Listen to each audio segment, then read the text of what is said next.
warm welcome everyone for the WhaleCoinTalk community. I'm Glenn, your host. Today we have joining us from Lucky Games. We'll be talking all about Lucky Games. They've got the first game, Lucky. We'll be talking about the token, the tokenomics, staking, NFT, staking and everything else shortly. But before we start, tell us about yourself and how you got involved in the crypto industry. Yeah, absolutely. So good morning, good afternoon, good evening, wherever you are in the world right now. My name's Em, and I'm one of the core team members for Lucky's Games. So obviously I'm here to talk to you about our latest project, and we've been developing it for just over 6 months now. So it's nice to finally be able to sort of put it out into the public, share it all with you. And yeah, a little background for myself and the team generally. So we're a collection of British individuals. We've been involved in crypto since 2015-16, so we're by no means new to the space. And our backgrounds generally, professionally, they sort of cover computer science, data engineering, marketing, and also economics. So needless to say, the kinds of projects that we try and create and run, we run them like professionals. We're not here to create meme shitcoins that are sort of going to quickly pump and dump, pardon the French. Neither are we here to take advantage of our investors. Our objective is really to build economic systems that reward loyal holders and generate income from utilities that we'll develop for the community. Okay, and thanks very much for the introduction. So maybe we can have an introduction to the Lucky Games project, utilities. Give us an introduction. Yeah, absolutely. So the Lucky Games is an ecosystem. So what is the ecosystem exactly? Well, I think it analogizes very well to the idea of a decentralized casino. So the equivalent of sort of holding tokens is equivalent to being a shareholder in a casino. Note here that we're not necessarily limiting ourselves to casino-style games. I'll cover more on that later. But effectively, the intention is that we'll pay our stakeholders dividends from the games and services and utilities that we'll deploy later. We are launching with one flagship game. As you said, it's called Lucky. It's got an E between the K and the Y, so a little pun. And it's a rather simple game, but then it's driven by game theory. So it's a B&B lottery pool game that's designed to be a viral sensation. It offers one lucky winner per round, a massive windfall, and then also allows many others the possibility to recoup their losses or even make a tidy profit. So it's all based on a game that I'd played personally back in 2017. So it's two bull runs ago. And that game actually ended up with a lottery pot of 22,000 ETH in their first round. So you can sort of imagine it really did blow up. And the space was very different back then. There wasn't as much marketing channels available. This was sort of purely created through social interactions and people sort of sharing it with friends, family, groups, and forums, because most conversations were on forums back then. That game proved very lucrative for me back then, but at the same time, myself and the team, we recognized that it was also very flawed. So what we've attempted to do is solve the flaws that we've noticed within it. So we've heavily modified that game, and now we're confident to say that although our work could be considered derivative, it is entirely unique and an improved game. So we're just launching with Lucky, the game initially, just the one, but generally we will be launching additional ones. But our ethos with launching these games is that they're to be handled autonomously by smart contracts. So that's the winners, the losers, the dividends, the pot claims. They're all handled by the smart contracts. And once a game commences, so Fridays when our project launches, once we launch the Lucky game, that is us. That's the last time we'll interact with it as far as sort of as we're concerned. The only interactions we will have with it in the future will be buybacks to boost dividends for of our participants. And yeah, sorry. So although we're primarily focused on the launch right now, we do want to quickly pivot to deploying additional games. So that's going to provide additional dividends and burn mechanisms for the token. And then depending on the performance of the platform post-launch, one exciting possibility for the longer term is that, in the future we could be looking to use our ecosystem as a platform for other independent Web3 game developers to host their games. That would enable them to share them with a wider audience than if they launched independently, whilst also boosting our own ecosystem's dividends, burns, and revenues. So in effect, we would act as a publisher there. I think that's quite a sort of swift introduction to the ecosystem as a whole, as it were. Okay, yeah, great. So let's go into the Look Key game. There's keys needed. What's the cost to play? And there's like an accumulation sort of phase. How does it sort of work, and how do you interact with the game? Yeah, absolutely. I'll delve into that. So bear with me. It might be I need to explain the full architecture of the game. It may be quite simple and straightforward once you understand it, but there's a bit to get through. So in short, the game starts with a timer that's counting down from 4 hours. You'll see this on our website. And users buy keys to participate in this game. Every time that a key is purchased, that timer will increase by 30 seconds up to a maximum of 24 hours. So buying keys is equivalent to getting a stake into the game. And any key that's purchased after you've acquired yours, every key after you pays a portion of its value back to all of the previous key holders. Now, if the timer ever hits 0, the last person to buy a key will win 40% of that pot. And then the remainder of the pot is split across the key holders, token holders, seeding a new pot for the next round, as well as the token buybacks, which all token buybacks are burnt, development, and then further marketing as well. So effectively, the game theory is that every time the timer is approaching 0, players are incentivized to buy a key so that they can be the winner. After all, if the game's been running for a week or two, there's $1.5 million in the pot. The key price at that point is about $0.50. So it's quite a good wager. The rate of return there, if you win the game, it's 100,000x if you do the math on that. Obviously, the way that this is set up, the early participants are likely to see a profit on their key purchases, as they're effectively crowdfunding a pot for the lottery, and we're rewarding them for doing so. But later participants, those are primarily playing to win. Or let me delve into it. So if they're buying single keys, they are indeed playing to win. They're sort of buying that single key when the timer's close to 0. They're hoping they're the last one and no one comes after them. They'll win the pot. If they're buying multiple keys, now they're wagering effectively that the game will continue long enough for them to see a return. They're sort of taking that gamble, as it were. Now, we've designed it so that the price of keys increases very slowly based on the number of keys that have been bought already.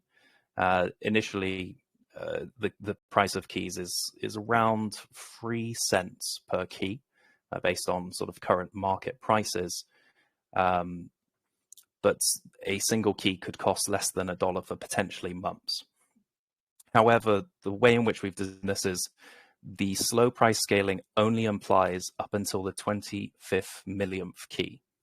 So at that point, what we call endgame commences. We want the game to end, and we've decided we want to end with a bang. So the 25th millionth key will cost approximately $1. The 25th millionth and first key will cost $1,000. So effectively, the way we've designed it is the logic that ramps up the price inflation curve of keys increases by a factor of 1,000. Now, when this occurs, the pot will be worth, at today's market rates, about $2.5 million.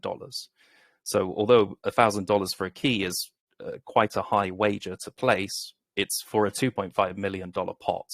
And that's still a 25,000x. We sort of, in the market, we're sort of looking for 10x's, 100x's if we're lucky, or more. This is for one person a 25,000x at that point. And obviously we recognize now not many people can probably afford that same wager. I mean, maybe someone here could. Maybe they could afford multiple, maybe they could afford one, but that's for them to decide. And there's a question of, would someone take that same wager after you? Maybe not. Now, if the game does continue at this point, due to, say, whales competing for the pots, it would double in 5 days and quadruple in 10 at the minimum buying rate of keys. and then that's a $10 million pot and a key is still equivalent to roughly $1,000. So that person is now getting a 100,000x on that single key buy. So the way that we've designed this, our ideal endgame scenario is effectively all of our participants that purchased keys prior to the 25th millionth, they're being shoveled these dividends from these whales that are competing to win this gigantic pot that we've managed to crowdfund. And it sort of flips the narrative, as it's sort of commonly said in the space, from the whales manipulate the market, they sort of always win, they take the money from the small guy. If we end up in that scenario, effectively the whales are competing for this giant pot, and everyone that's participated earlier is being showered in these dividends. I should also add that we have designed in a fail-safe in the event that we end up in a low volume environment, where effectively, if there's only enough capital flowing into this to just about keep the timer topped up, we've designed each round such that it's hard coded never to last more than 182 days. So that's 6 months.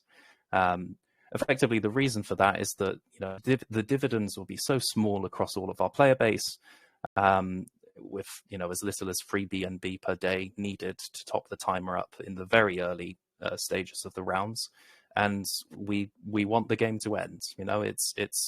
It's not at that point. It's just going to drag on for a very long time, and obviously we recognize we want the game to end for people to get their dividends and be able to exit from this system. So I think that summarizes the game quite neatly. There is a comparison I'd like to draw here, because it's something that it was a project that did very well in the space a couple months back, and I think people may be familiar with it. So some of you may remember the Baked Beans miner, and you might recognize some parallels between how our system works and how theirs did. Their TVL peaked at 35,000 BNB as well, just to add that comment there.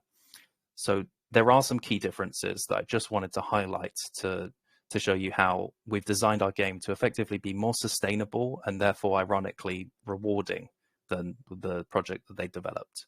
So one major flaw was the fact that with theirs, they required a constant influx of new funds into the system, whilst not implementing additional economic incentives to maintain that influx.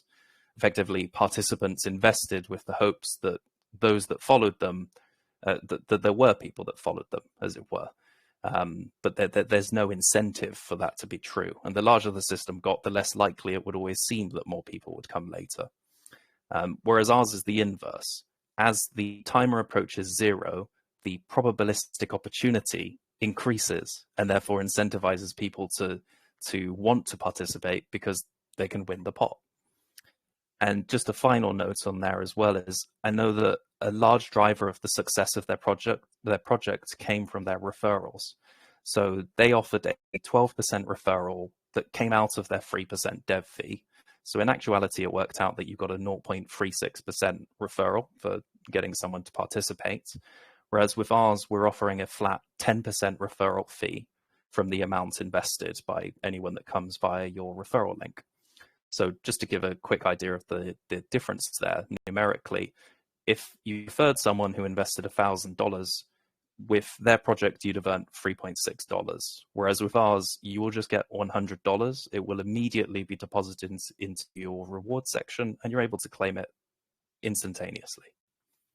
And of course, the hope with that, the way that we've added that in, is that it incentivizes genuine marketers to share our project so that they can obviously capture some of the volume that they know that they can generate. But also, it's, we recognize that the greatest asset in any project is its community. And through this mechanism, we're able to reward our community ambassadors, the ones that are sort of shouting the loudest, the ones that are helping to spread the game and increasing the pot. And yeah, that's the best way that we could possibly give back. I think that covers all the bases I'd like there. So, feel free to quiz me. So yeah, we did have baby miners V1 and V2 on about 5 or 6 times for AMAs. It did really well, but like you say, eventually it sort of dries up the investors and everything there through referrals and everything. And yeah, nothing Mm. lasts forever around miners. So is it BNB a stable coin, or is it the lucky token you're actually playing the game with adding? So So one issue is if we did design the game to use the token, if there was a giant pot, someone won it, the chances are they probably want to sell that for a token that they recognize as having more implicit value. So the person would probably just do a mass sell and swap it all to BNB. So in order to play within the game, you need to invest BNB. Someone did suggest the other day and sort of asked, could I possibly invest, USDT or BUSD? There aren't mechanisms for that, but it's quite straightforward, and most people are familiar with how they do swaps. So, if you had $500 set aside you wanted to play with, it's as simple as go to PancakeSwap, swap it to BNB, and then you could participate in our game.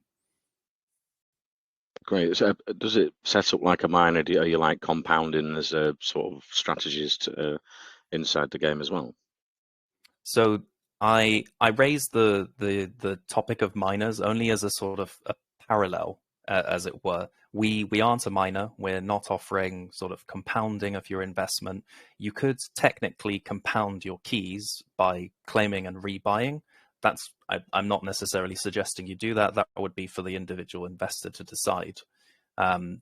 What I would describe our project as is a lottery game, as opposed to what those projects are, which is just a they call them miners, but you invest in the fund and those that come after you pay you back. Ours is generally you should be trying to play to win, and if you are playing to make a profit, then that's a wager that you take as an investor. I see.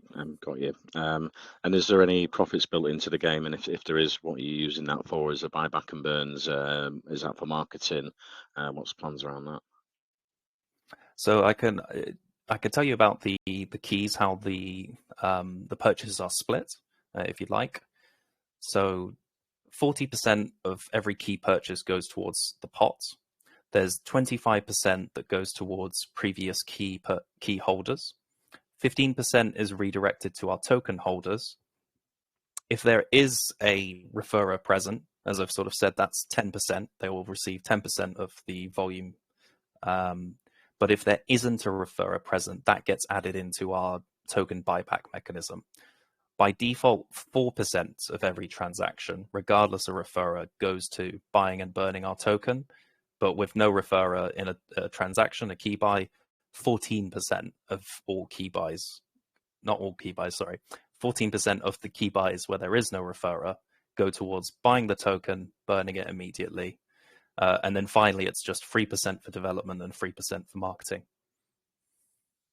Okay, great. So if I'm a lucky token holder, do I get two forms of passive income? I've got 5% reflections in BSD on the buy and sell tax, and also from the game you're saying there, I'll share some of the profits.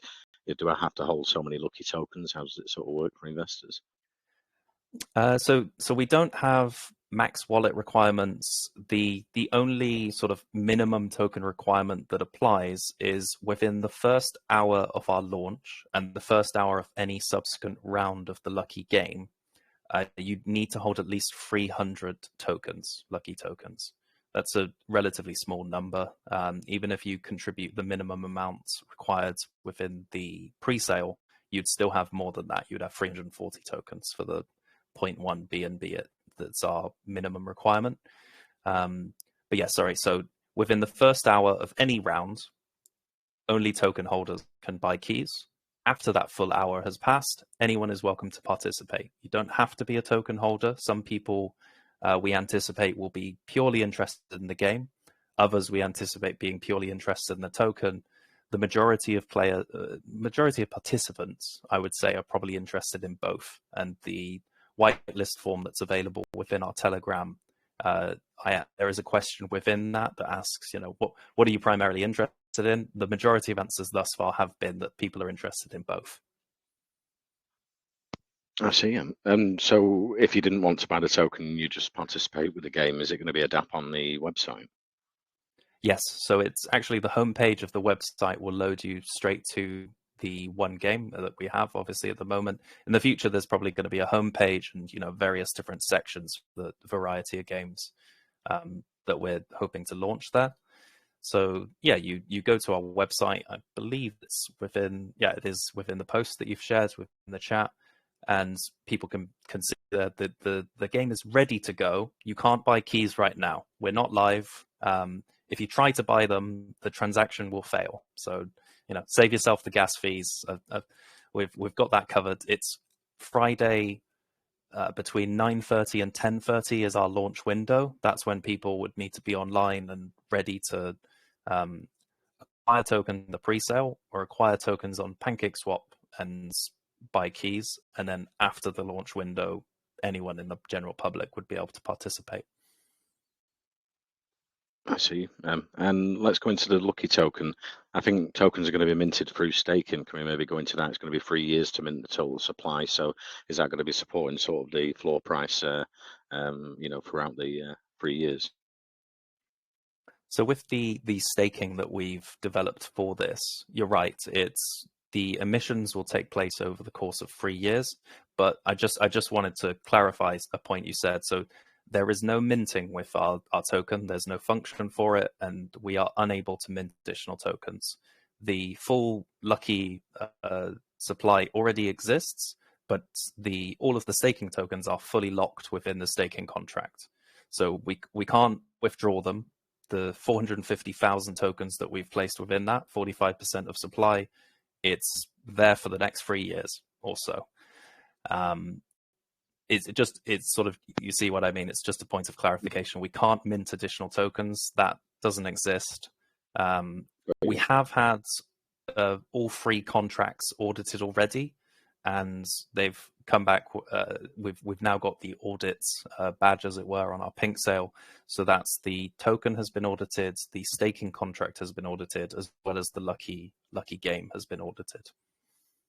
I see. So yeah, 45% of the tokens are in the tokenomics breakdown. So if I stake, what's the sort of APR in additional tokens?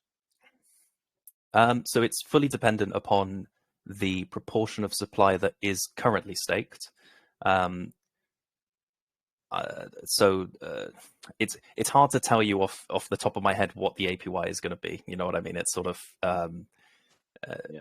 how long's a piece of string. But I can say that my prediction is it's probably going to end up gravitating towards somewhere between 30 and 60% APY. Through the emission rate that we have set up. That's with between 20 to 40% of supply staked. That's the kind of APYs that people should anticipate.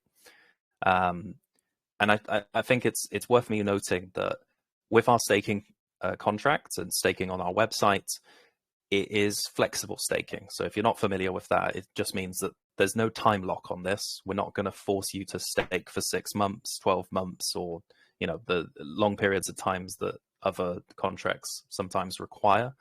I know I've been personally burnt by time-dependent staking locks for a lot of money. It's painful. So just on that, yeah, there's very little drawback to staking your tokens. You'll be earning APY. You'll still be receiving your dividends from the games as well as from token transactions. The only fees that apply with this is we have a 1% early unstaking fee if you unstake within 72 hours. So that would apply to what you've staked. If you stake 1,000 tokens, we'll take 10 as a sort of performance fee, and we'll burn those 10.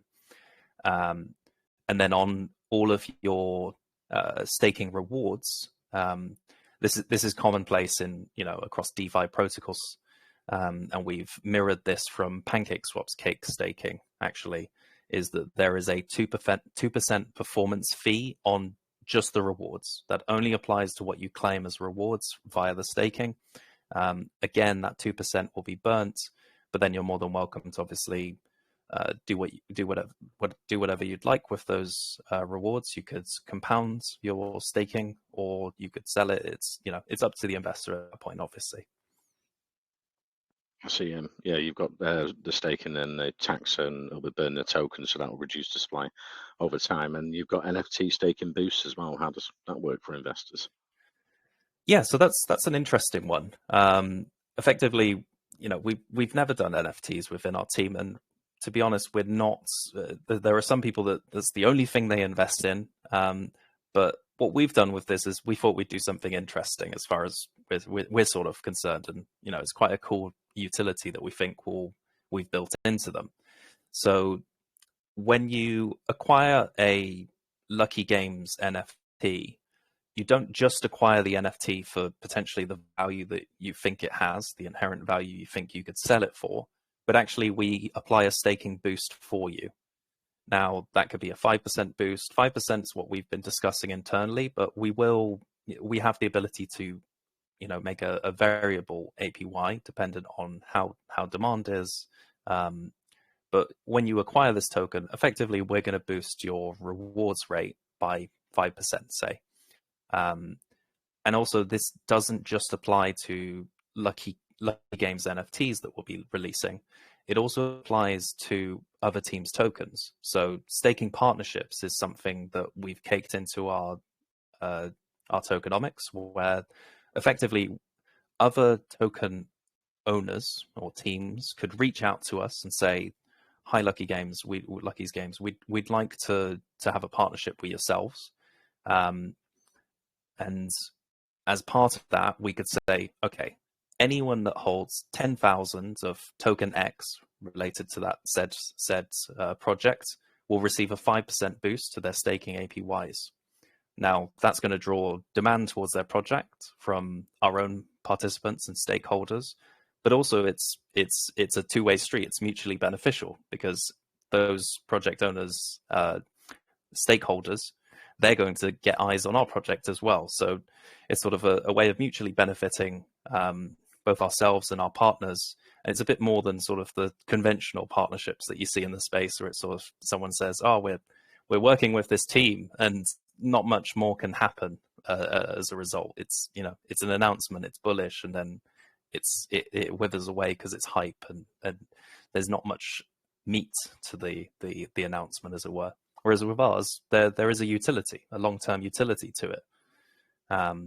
So yeah, it's really interesting to see what happens with that, how much interest from the community there will be for those. I can say we already effectively have a staking partnership finalized and agreed. We just want to perform final tests to ensure that their token is compatible with us. It should be perfectly fine. We've tested this countless times. It's painful, the amount of testing that we've done to get to where we are today, for the protection of everyone else, obviously. But yeah, we'll announce that. There's more on that to come later. Okay, great. And the Lucky token, can we go into the buy and sell tax? It's 15% to start with, but in the future, depending on the market cap, it's variable in the smart contract. And it will start with 5% reflections, but what will the other 10% be used for? Yeah, absolutely. I can go into that. So it does start out at 15%, as you say. Appreciate that for some people that's quite high, but we do want to very aggressively start reducing our taxes as we start climbing in market cap, because obviously we recognize that the more you tax it, the harder and harder it becomes to hit those higher market caps. So straight off the bat with the 15%, you have 5% reflections for all token holders. There's 3%, 3%, and 2%. That's for dev, marketing, and liquidity. And then there's 2% keys buybacks. Just on that topic, I should note and let you know that effectively, when the dev wallet performs key buybacks, we do not increase the game timer, and the dev wallet cannot win the game. So when we're doing this, all we're doing is we're increasing the size of the pot, and we're spreading dividends to the participants within the game. So it's a way for the token to support the game, because the game is designed to support the token, but the token is also designed initially to support the game. As we move forward, that might be something that we remove. It might be one of the areas that it is completely removed out of the system, because the game will become self-sustaining with the fact that it reseeds a pot every time a round ends. But yeah, the first step down in taxes drops us from 15 down to 10%, so it's already a 33% reduction. And then the final one that we have listed on our Git book is 8%, but it's not without question that we can reduce them further in the future. We absolutely recognize the need to reduce them as market caps increase, but also I think the cryptosphere is generally fine with recognizing that early on into the life of a project, you do need to ensure you capture a relatively high tax volume, because you want to boost the liquidity, you want to ensure there's marketing, and with ourselves, we want to ensure that we're developing additional games. We need to make sure that there's more reasons to participate within the system, greater revenue being generated, and more rewards therefore going back to our holders.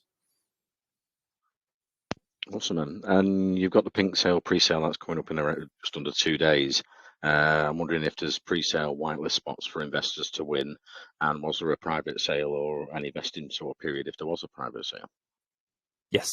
So I can go into that. I'll talk about the pink sale fully first, and then I'll address your private sale question afterwards. So if you want to participate within the pre-sale, yes, it is a whitelisted one. There's a few small tasks that we ask our investors to perform. It's all within the form that you can find within our Telegram channel. Effectively, retweeting our tweets, following our accounts, boosting our social numbers effectively. But yeah, the sale is on Friday the 10th. So you're right, 2 days from now. The time that the sale commences is at 8:30 UTC. So it's a good time. It means that it's 12:30 in Cali, 3:30 in New York, and 7:30 in the morning in Australia. Stretching a bit for that market, but we recognize that primarily our investors are going to be based in America as well as Europe. And yeah, if you want to participate within it, it is necessary to have a whitelist, and the form is a necessary prerequisite to getting whitelist, though it's not necessarily a guarantee of getting whitelist, I should say. Also worth noting that if you're a participant within this AMA, then there are 10 whitelists that we're giving away as part of this for WhaleCoinTalk to share with yourselves. So yeah, this is one of the ways that you could get a whitelist spot. We do have multiple other AMAs, 2 more this evening, as well as 2 more tomorrow. So there's 50 potential spots if you participate in all of these. And like I said earlier, as part of the launch procedure for the first hour of the round start within the game, only the token holders can acquire keys in the game. We also plan on only enabling trading 30 minutes after we finalize the pre-sale. So there's a 30-minute window where the pre-sale participants are able to buy keys before the general public can buy the token on PancakeSwap. And effectively, it gives them a sort of head start, as it were, as a means of rewarding those people who help bootstrap our whole system to get a head start with their key purchases. And your other question, sorry. So yes, we did do a private sale. This was a small 25 BNB private sale to effectively to marketing individuals who we know can carry ourselves forwards, can help us, assist us with marketing, as well as people that we're familiar with, that we've worked with on projects previously, that we know are reliable holders that are going to hold the floor within the project. We've also ensured that they're not disproportionately rewarded. This isn't, the lion's share of the tokens are going to these people. The sales rate is extremely comparable to the pre-sale. So it was a single BNB would acquire 3,500 within the private sale, and a single BNB in the pre-sale acquires 3,400. So you see, it's it's less than a 3% difference, I think, doing the math in my head there. Okay, great. And you mentioned more games to come in the future. I'm looking at what sort of timeline will there be one coming out each few months, each quarter? What's planned around the second game launching in the future? Yeah, absolutely. I can cover that. So we do already have plans for other games. We actually already have a prototype for one game that we have tested. And then others are ideas that we have that they would be very quick to implement on the website. And then others are just dreams on a whiteboard. But we've had amazing feedback and ideas already from our community members. And if anyone within the community comes up with a great idea that we could implement, we of course will. When you're speaking on timeframes, it's we have a prototype, but we are a team that take our time with these things. We've spent over 6 months on this project already, and that's to ensure that it's secure, it's viable, it's safe for our participants, that there aren't exploits. And we'd want to make sure that future games are also audited pre-release so that people know that they're in safe hands, much as they already are. But any new game introduces risks, and therefore we have to make sure that it's safe. But yeah, in the longer term, dependent on the performance of this BSC launch, we would like to also go multi-chain. So ETH is one chain that we'd be considering first and foremost. Though much like with this sort of contract launch, we would want to perform extensive testing just to prove again it's safe, secure, viable, and if not, to address any of those issues that come with launching on other chains or Ethereum specifically. So that, for example, would include things like gas optimization. It's a dry topic. It's not exciting. Probably not something to dive into deep on an AMA, but it's something that we'd have to go back and forth on to ensure that anything we launch on Ethereum is optimized for gas. Okay. And then also, oh, sorry, go ahead. Sorry. No, yeah. Go ahead then. Thank you. Sorry, it's I can hear that you're from the UK as well, so it's just two people just like sorry, oh sorry, sorry for interrupting. But yeah, in the further future, it's sort of thinking 6+ months time. There are ephemeral ideas. They are floating around in our heads. There's nothing concrete with regards to these, but I already mentioned the possible long-term dream that if the platform does succeed extremely well, then we could effectively be acting as a publishing platform for indie games developers. Us publishing and hosting the games on our website, it would provide those developers the opportunity to share their game with a larger market than if they launched independently. It would save them on their marketing costs, save them on their hosting costs, and increase participation within their game.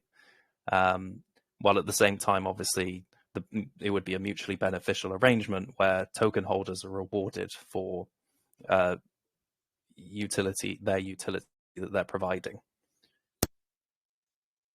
But I think I should I'll just finish by saying, the possibilities there are really endless. But for now, we are very focused on what's in front of us, on our launch as it comes, and also just, the next week to month, that's the high priority. If we can launch another game or two within that window, we will. But like I say, we're developing things properly as opposed to quickly and dangerously. Great. And we touched on their referrals as 10% referrals. Is that awarded in more keys for investors? Is it BUSD? Is it the Lucky token? How does the referrals work? And the referral sort of plays into marketing, word of mouth. Can we go through the marketing plans for the next quarter as well? Yeah, absolutely. That's fine. So the referrals, if I sent you a referral fee, link, and you spent $1,000 on keys in equivalent of BNB, I'd receive $100 worth of BNB. That's how it works. It's as simple as that. We're not going to, lock people in with key rewards, as it were. we are simply giving them 10% of the volume they drive. It's, as clear as that. It seems the smartest way of referring people. If you, you know, marketers aren't going to call this because they're going to get keys. Maybe they would if they're already a participant and they already have keys and they sort of recognize the value in it. But for people who are unfamiliar, they're not already participating, maybe that wouldn't incentivize them to share a referral link.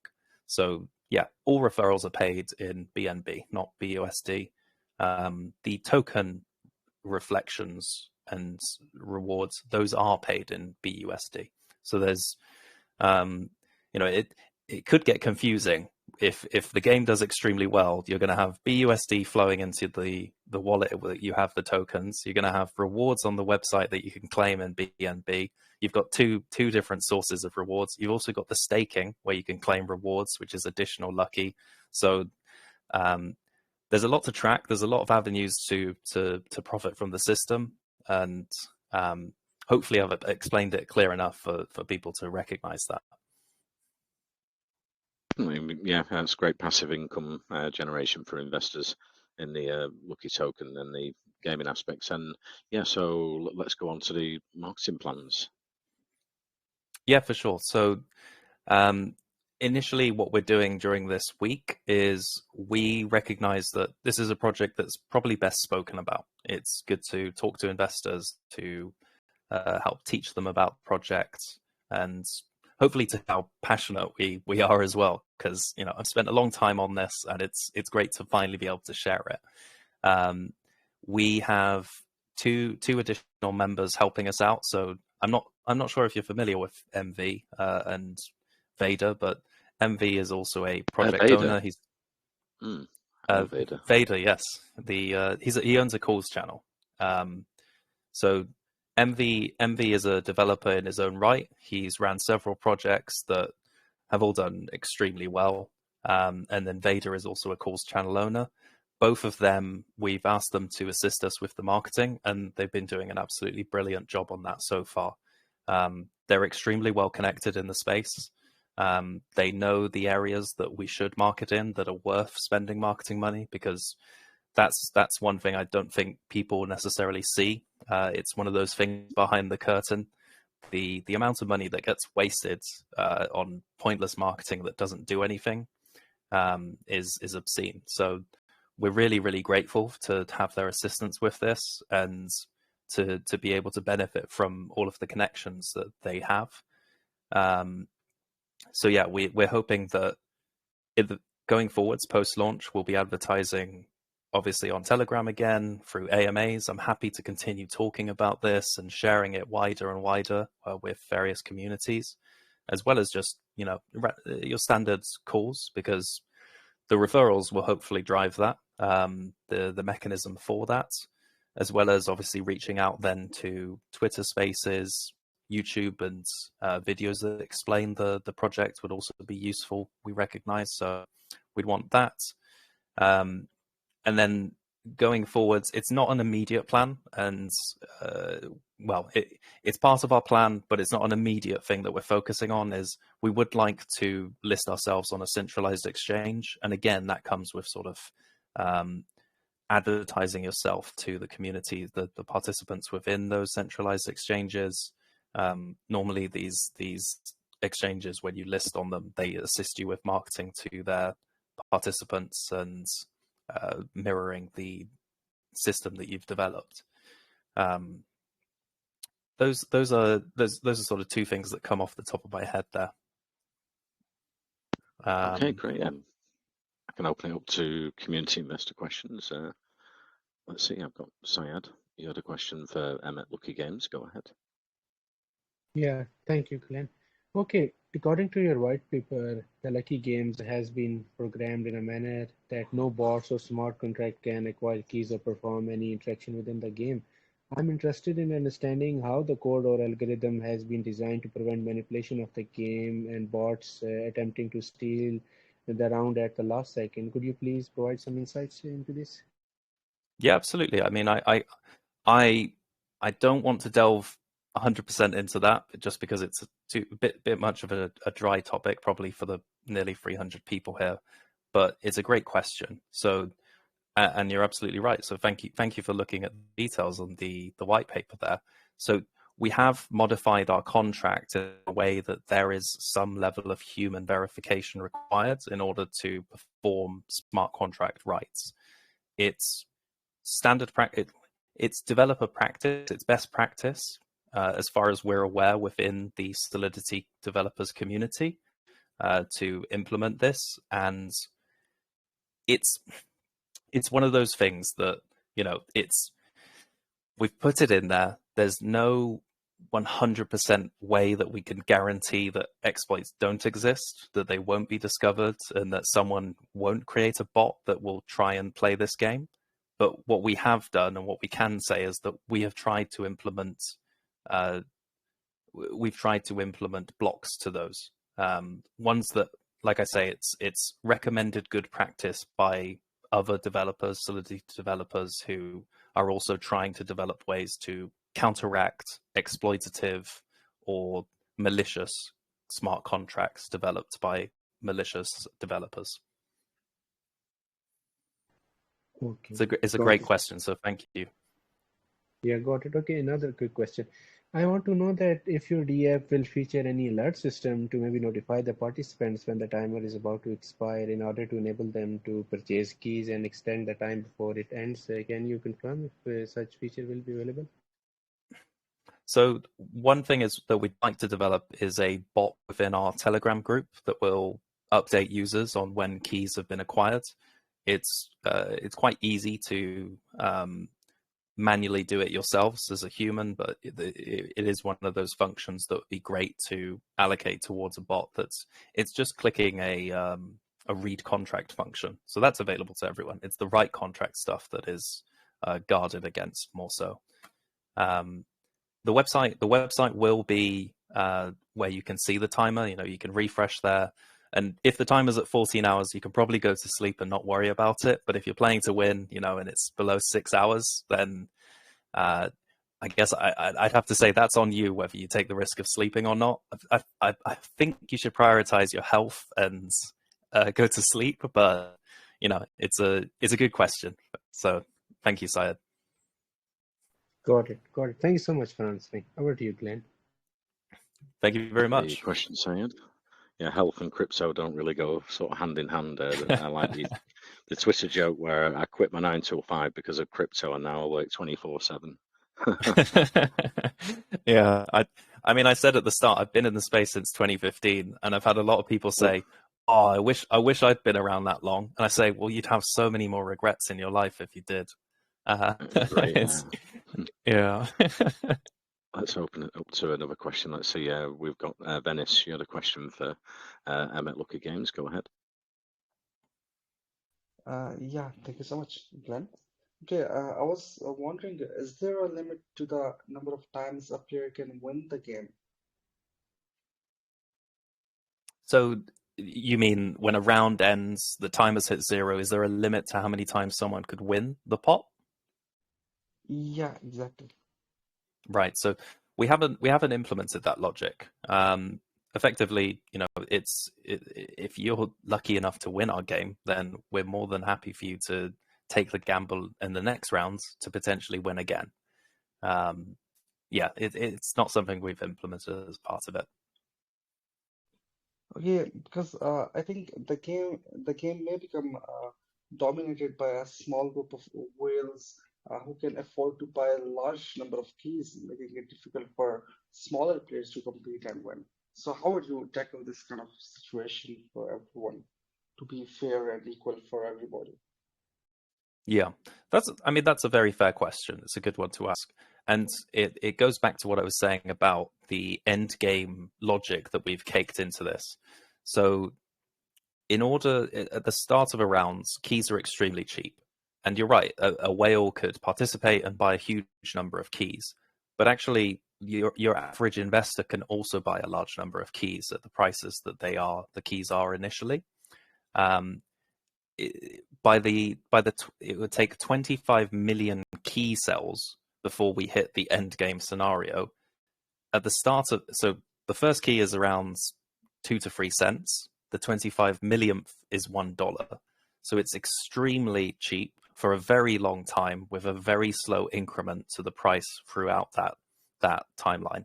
And it's hard to quantify how big 25 million is, because I know we live in a world of billions and trillions, but that is a huge amount of volume required to hit that point. So I wouldn't be too concerned as a small investor about the potentiality of whales to acquire lots of keys early, because I know that keys will remain cheap for the majority of people before that 25th millionth key. It's after that point that's where only whales can participate. Pardon me, I've got to sneeze. I'll just go on mute 1 second. Sorry about that. It's after that 25th million key has been bought. That's when a single key costs $1,000 now, and that's kind of this where you don't have to be a whale to buy a key. $1,000 isn't an insane amount of money, but to repeatedly buy keys at that point, that's testing a lot of people, and it probably emits more than 50, 60, maybe 70% of the participants in the game. And the ideal scenario for us there is you've got 5, 6, 7 different whales, all with potentially millions of dollars within their portfolio already, competing to win that pot. Because, like I say, it's $1,000 for them to buy a key at that point, but it's 2.5 million that they're getting back for that $1,000.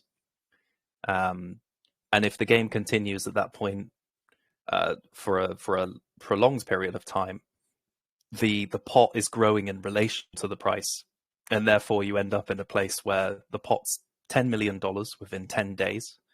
And like you're saying, maybe whales buy a lot of keys in the early game, but then also, like I'm saying, small players can also buy lots of keys in the early game. And if the game does continue for a long time in that end game scenario, that small player is still getting a huge number of dividends as a result of these whales competing for this giant pot. I hope that addresses your question. It's a good question. Yeah, I completely understand that, and I was wondering if you guys have any plans like adding any social aspect to the game, like people can chit chat to each other, and if the keys are really expensive, then 2 or 3 people can just combinedly buy a key by combining all their money, and if they win, then they might split the reward into equally. So I think it could be added to the game if you guys think that.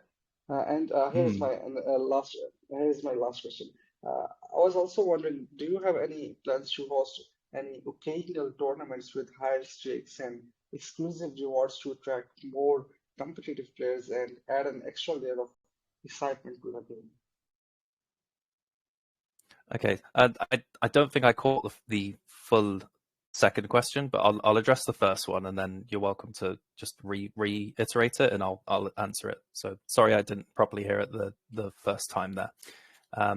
So on the idea of integrating a social element within the page, we do already have the Telegram that you're welcome to join. I'm considering turning it into a lounge, so that would be where we have multiple different channels, as it were, within the Telegram, where you could talk about the keys game. There'll be an announcement channel, that sort of thing. But that's where there could be a social element. I rephrase that. There is a social element where our participants can talk to one another.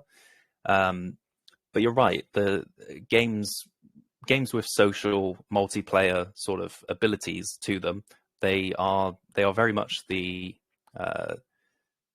quintessential modern game is a multiplayer game, isn't it?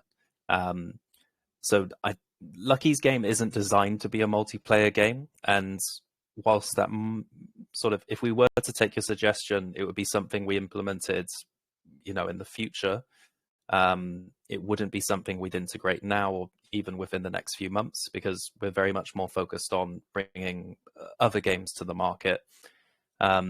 It's a suggestion that we'll be integrating very much as part of those future games. So I think the team's okay with me sharing some of the ideas that we have. So, for example, if you had a racing game, or it could be a gambling game, it could be poker, it could be horse racing, where people have NFTs that represent horses with various different stats in a race. That could be a type of game. You would have observers that can bet on who they think is going to win. And all of those people will have odds that are calculated by a smart contract based on the general relative weight of the statistics that they come to the game with and what you'd then be rewarded with. So, we will be creating games in the future. The ambition is we make them with the ability to not just have to play. We do live in a world now where there's more people watching people play games than there are people who play games. So it's important we obviously speak to the market as it stands now, and those are the types of games that we would like to bring forth. It's not something that we will disregard. It's something that we know has to be a part of future games should we bring them. Sorry, do you mind reiterating the second question you had there? But yeah, that's a really good point to raise. Yeah, I believe your detailed answer also answered my second part of the question. So yeah, thank you so much for answering my questions. No worries. Yeah, happy to. So thank you. Okay. Thank you for the question, Venice. Let's move to Western Beast. You had a question for Looking Games. Go ahead. Yeah, thanks, Glenn. I do have one question regarding your staking partnerships. You touched on this before, but I would like to ask, you said that you have the capability to boost APRs for stakers based on them holding another token from a partner project. There are many variations to this. The first question I have is that would you be modifying your smart contract as you get other partner projects to join yours, or how would you go about this? So you're correct. Yeah, what I was describing is we can provide APY boosts to people who are staking their lucky tokens within our staking contract for holding either the NFTs that we will sell or for holding the tokens of a potential partner project. It's a rather straightforward thing for us to implement. We've designed it in a very straightforward way as far as we're interacting with the smart contract. And the way in which we'll go about it is we will actively reach out to projects that we see as being aligned with our values, being aligned with our project, along similar scope. But also it's not necessarily something that is purely one for us to perform outreach on. We've already had another team come to us and request a partnership with ourselves. And like I say, it's a mutually beneficial thing to have. We recognize that we're going to be reaching out to others because it's beneficial for us to be able to get these partnerships, to be able to offer people these boosts within our system. But it's also beneficial to anyone we reach out to, as well as those that reach out to us. It's a two-way street, as it were. Thanks, Sam. I really appreciate your detailed answer to the question. Thanks for clearing that up. I wish you guys the very best, and I hope Lucky's game stays bullish onward. Over to you, Glenn. Thanks, Glenn. Thank you very much. Really appreciate that, man. Thanks for the question, Weston. We're running out of time, so maybe we can do a recap for anyone who's joined the voice chat later on in the AMA. We do get people coming and going, so if they missed the first half, maybe we can do a recap, and that'd be great. Yeah, I'll just cover my sort of explanation of what the ecosystem is, as it were, and that's probably a good sign off and recap for everyone. So yeah, I'm a core member of the Lucky's Games ecosystem, and Lucky's Games, the token itself, the Lucky token, it analogizes very well to the idea of a decentralized casino, where holding a token would be equivalent to being a shareholder within a casino, or any business for that matter. As we're not limiting ourselves to casino-style games, but it would be equivalent to being a stakeholder in a business where you're earning dividends from the games and services that we plan to develop. We have one flagship game that we're launching initially. It's a game theory-powered BNB lottery pool that's designed to be a viral sensation, as it were, and it will offer one lucky winner a massive windfall versus the rest of the participants who are able to recoup their losses or even make a profit.